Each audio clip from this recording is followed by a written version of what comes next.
guess what I just did? I just cut my springs on the 85 500 SEC Euro. I cut the front. I did not cut the rear. I just cut the front.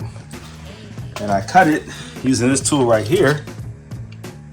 This is a Mercedes, I guess, specific compression tool that allows you to remove the spring. In my case, I wanted to cut the spring, so I compressed it enough to be able to cut from the bottom.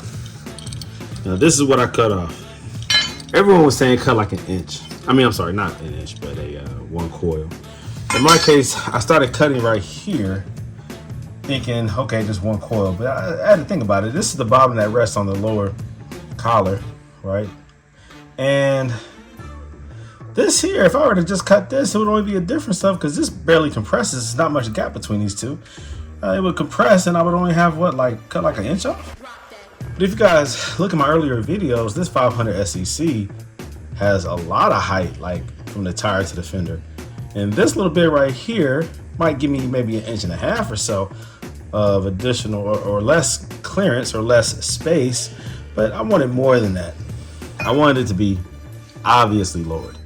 So I cut off, I guess this would be almost like 2 coils. This is where it rests in the perch, right? Where it has a little stopper part. So you have to cut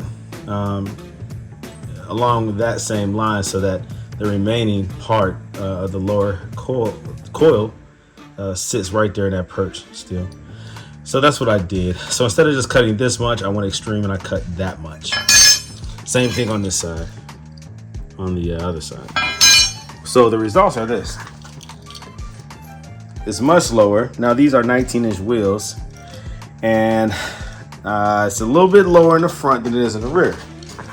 The rear I did not cut. The rear I can put 2 fingers, the front I can put 1 finger. All right. Now, of course, the spring will develop memory because it is not as long. I can get 1 finger, not 2, just 1. Now, the spring being cut is going to be more firm. There's going to be less bounce, less compress. Well, less. It's not going to be as soft. It's going to be more firm. The more spring you have, the more, I guess, distance for compression, which gives it a much more plush ride. Kind of be a little. It can be a little floaty, right? So me cutting it is going to give it less spring, less absorption, and a more firm ride, which should result in better handling, right? Because it's still going to absorb, right? It's not like I don't have any spring or any absorption. It's just going to be a little bit more firm. So I think I'm going to like it. But again, once it settles, because it has to develop a new memory sort of, because it's been shortened. But once it settles, it might be maybe too low. If that's the case, I'm okay with that. You can always put knuckles in there if you want to raise it up a little bit higher. And then there's also some type of, I forgot what they call it, but I've read about it. It's like a rubber bushing type thing that you can put in there as well to give it a little bit more height if I need to. But the point again is I wanted it to be lower, and I might go with some different wheels. I thought about a 17-inch, like a BBS style, gold in the middle, polished silver lip, a 17 with a little bit more tire. That'd give it a different look, but I definitely wanted it obviously lowered. So we'll see how it compares the rear versus the front. As of right now, this gap right here, I mean, I could lower the back as well. We'll see how it looks when it's pulled out. But as of right now, this is how it sits. That's what I cut off. And this is the tool that I use. Let me check out this side. They're even, just like the other side. Driver's side, 1 finger. And I can tell just from it sitting here that it's starting to lower, starting to settle a little bit more. So I definitely chopped it down. All right, so that's what happens when you cut that much off, it lowers that much. That might be too low for some with these 19-inch wheels. That might be a little too low. We'll see. Once I pull it out, we'll see how it looks. But yep, that's what I did today. I know I needed to cut some. I kind of went a little crazy, but it's all good. We'll see how it turns out when I pull it out.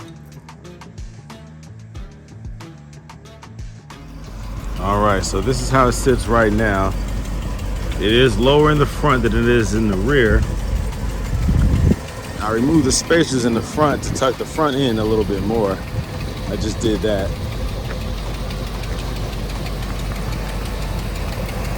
I love the lowered stance.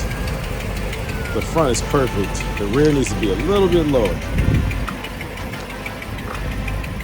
About an inch lower at least. Yeah. Oh yeah. Oh yeah. Some people might like this Dukes of Hazzard look, but nah, that needs to be lowered in the rear. I can't have that. It's not an American muscle. It's a European joint. So it needs to be properly level. So yep, this is what it looks like with the front cut.